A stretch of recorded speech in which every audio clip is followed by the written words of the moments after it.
Pouvez-vous nous parler des récentes opérations menées dans les quartiers de Bel-Air, Solino, Badelma, et quels ont été les résultats concrets? Les résultats concrets? Yeah. Mon ami, ma soeur, les résultats concrets, premièrement, c'est est-ce qu'on a neutralisé les bandits? Et je peux vous dire carrément oui.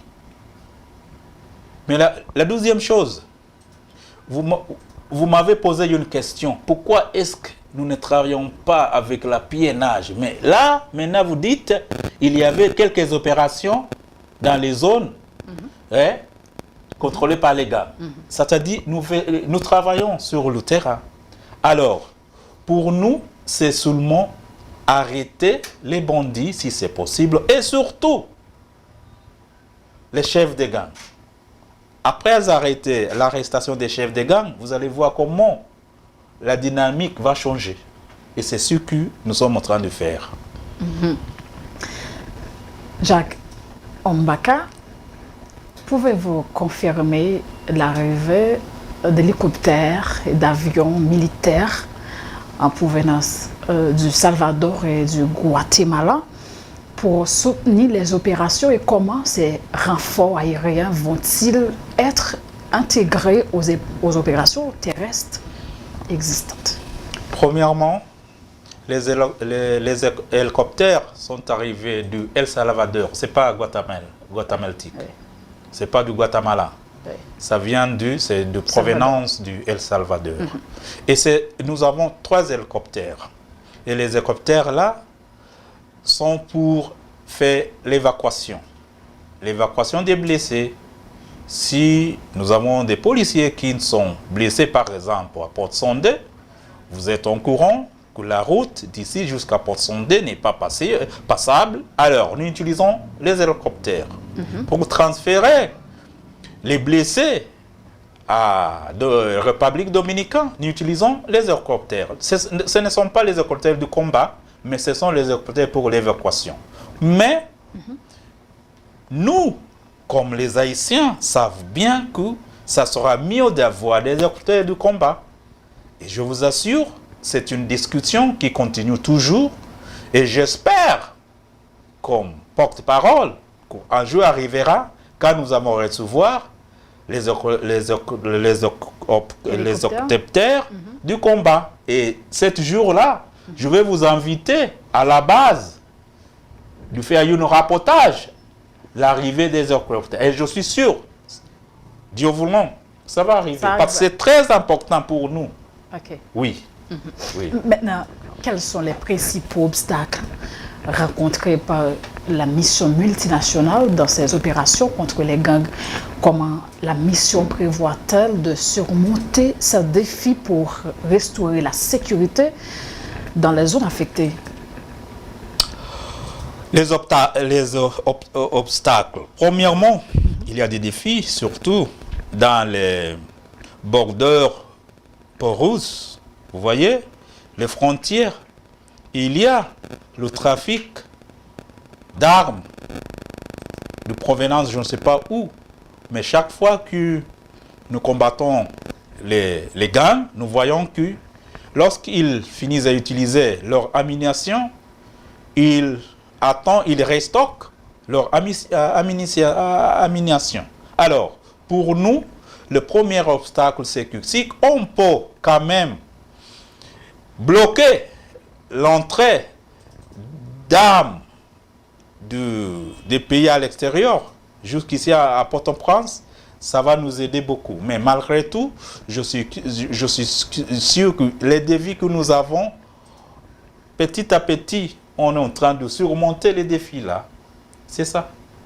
Oui. Et maintenant, toujours concernant la réponse tout à l'heure, qu'est-ce qui empêche la police nationale d'Haïti et la force multinationale possèdent des matériels adéquats comme des hélicoptères de guerre, des bateaux, afin de mener des opérations en mer, dans les airs et sur terre pour éradiquer les gangs terroristes armés? Premièrement, je dois répéter, rien ne nous empêche. Rien. Et petit à petit, l'oiseau fait son lit. Je sais qu'il y a beaucoup de discussions qui sont maintenant avancées au niveau du Bahamas, d'amener les bateaux du combat ici à Port-au-Prince. Il y a cette discussion-là. Et je vous avais déjà indiqué que je sais qu'il y a des discussions, si c'est possible, d'avoir des hélicoptères du combat. Et si ça arrive, ça va nous aider. Je sais qu'il y a des discussions du même ajouter beaucoup de personnel, des policiers sur le terrain des autres pays. C'est ce qui se passe. Donc rien ne nous empêche de faire ça, mais c'est un peu de, comment dirais-je, patience. Il y a beaucoup de choses à signer qu'on doit faire, qu'on doit accepter entre les gouvernements. Et il y a en anglais on dit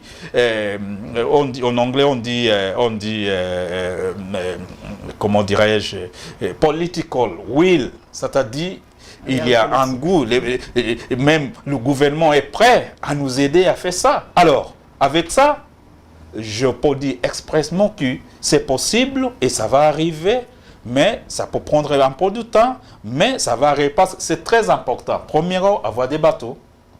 Deuxièmement, avoir des hélicoptères. Troisièmement, même des drones d'attaque. Ce sont des choses qu'on discute toujours.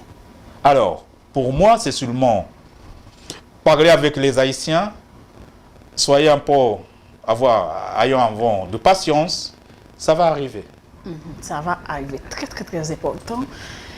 Jacob Mbaka, vous avez déclaré que sans la force multinationale de sécurité, la capitale serait déjà totalement sous le contrôle des gangs terroristes armés.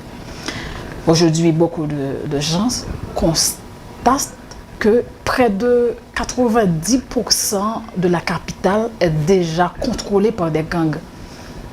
Dis-nous, quel est le bilan de la force multinationale dans le pays? Quand nous sommes venus ici, on parlait du 80%, n'est-ce pas? Maintenant, aujourd'hui, je vois là, c'est 90%. On a perdu, vous voyez, le territoire. Je ne sais pas qui a fait ce bilan-là, mais ce que je dois vous assurer, si la MSS n'était pas ici, si il n'y avait pas la collaboration avec la PNH, peut-être la Port-au-Prince aura tombé. Mais nous sommes là. Et je vous assure, nous comme MSS, même de la part de mon collègue de la PNH, Pape ne peut pas tomber quand nous sommes ici. C'est inimaginable. Pape, Port-au-Prince ne peut pas tomber quand la force multinationale à sa part, à la sécurité, MSS, est ici à Port-au-Prince. Il ne faut pas imaginer que ça va arriver. C'est très et important. comme nous savons ce que nous faisons. Je ne peux pas partager ça. Parce que même maintenant, quand je parle ici, je sais qu'il y a des bandits qui m'écoutent. Ils aimeraient savoir c'est quoi notre stratégie. Je sais que Radio Caraïbe, la population suit Radio Caraïbe beaucoup. Je sais qu'il y a les bandits qui nous écoutent. Il espère que je vais divulguer quelques informations. Je dois souligner que pourvu que nous sommes ici, à Port-au-Prince,